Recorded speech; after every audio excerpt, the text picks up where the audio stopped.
Hello friends. अभी तक नवरात्रि में हमने चर्चा की माँ देवी के शैलपुत्री, ब्रह्मचारिणी, कुष्मांडा, स्कंद माता एंड चंद्रघंटा देवी की।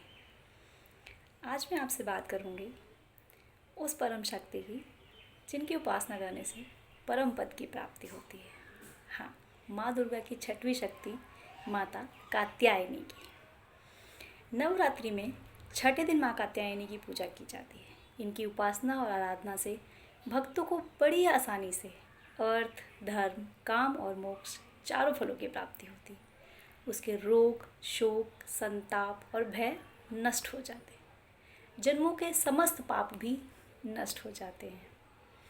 इस देवी को नवरात्रि के छठे दिन पूजा जाता है।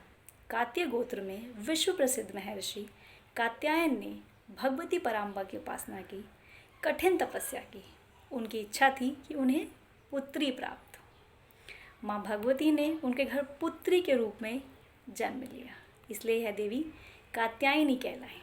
इनका गुण शोध कार्य है, इसलिए इस वैज्ञानिक युग में माँ कात्यायनी का महत्व सर्वाधिक हो जाता है। इनकी कृपा से ही सारे कार्य पूरे हो जाते हैं। ये वैद्यनाथ नामक स्थान पर प्रकट होकर पूजी गई। माँ कात्यायनी अमोघ फलदायिनी है। भगवान कृष्ण को पति रूप में पाने के लिए ब्रज की गोपियों ने इन्हीं की पूजा की थी। यह पूजा कालिंदी यमुना के तट पर की गई थी, इसलिए ये ब्रज मंडल की अधिष्ठात्री देवी के रूप में प्रतिष्ठित है। इनका स्वरूप अत्यंत भव्य और दिव्य है। ये स्वर्ण के समान चमकीली हैं और भास्वर हैं। इनकी 4 भुजाएं हैं। दाईं तरफ का ऊपर वाला हाथ अभय मुद्रा में है तथा नीचे वाला हाथ वर मुद्रा में है। माँ के बाईं तरफ के ऊपर वाले हाथ में तलवार है व नीचे वाले हाथ में कमल का फूल सुशोभित है। इनका वाहन भी सिंह है।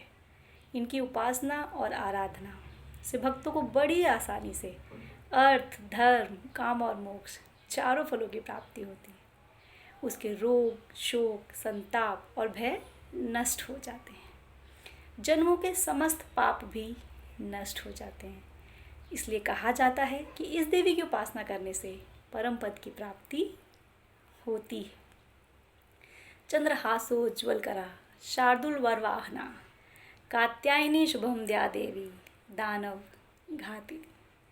जय मां अम्बे।